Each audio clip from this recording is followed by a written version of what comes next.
Joining us now live from Washington is General Jack Keane. General, militarily, this is a very big message that should be heard well beyond Syria tonight. What's your reaction to that?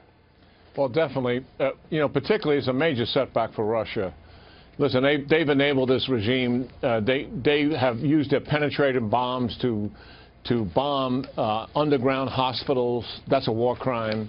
They have largely conducted airstrikes against the Syrian people themselves, just like the Assad regime has been doing.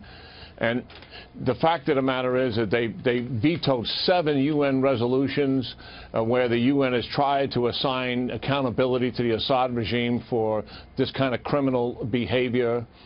Setback for Putin here, for sure.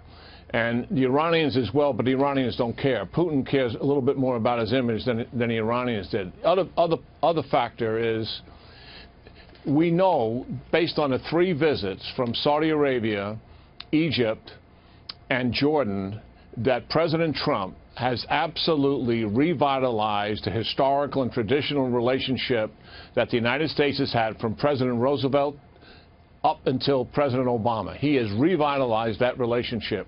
And I'm convinced now that he will get incredible cooperation out of the Sunni Arabs. The other thing, he sent a loud message to the Iranians in the first month of his administration that I am not going to tolerate your trampling on the interest of the Middle East and taking advantage of using your proxies to do that, and also developing ballistic missiles.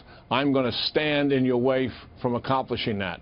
This is an incredible message that should have been sent many years ago by the Obama administration.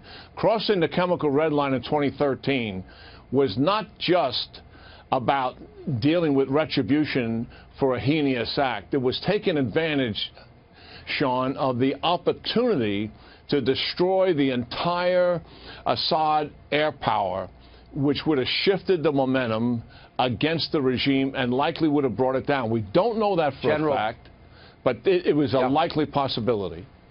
General, let's get your thoughts on the world reaction tonight. North Korea is watching tonight. The Iranians are watching tonight. The Russians that, as Rex Tillerson said, have been so ineffective and maybe even complicit earlier today, they are watching tonight. What is the message? How is this going to be received that America's back after 7 years of war crimes and death and misery and the use of these weapons, that it will no longer be tolerated, that the goal of this is to prevent any further mass casualty of civilians, that will now be non-negotiable with the United States of America? Well, I think the president has been sending some messages since his inauguration, and I think the way the world reads him is certainly, there's all the campaign rhetoric, to be sure, and some of it was not predictable in terms of what his actions would be as president.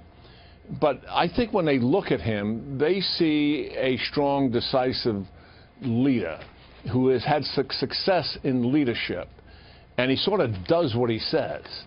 And now we see this act taking place where he said this is a heinous act and I'm not going to tolerate it. I'm going to act on behalf of humankind and do something about it. He's sending a message to the Chinese. He's telling the Chinese that, listen, the North Koreans are trying to weaponize intercontinental ballistic missiles, and the rhetoric is they will use them against my country and my people.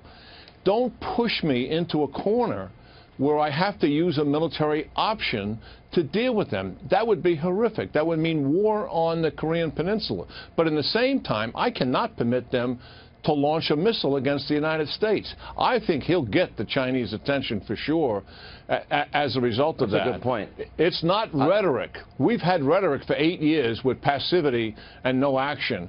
Now he's taken a very limited action, but it sends an incredibly strong message to our adversaries in the world who are paying attention. Believe me, Iran, China, Russia paying attention. North Korea, Russia, and certainly the rogue state of North Korea. They are all paying attention to this.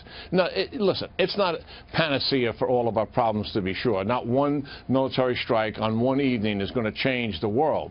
But it is going to tell the world that we have a decisive president who is going to act on behalf of U.S. national interest and the interest of our allies when he believes that's at stake. And that is an unequivocally loud, clear message.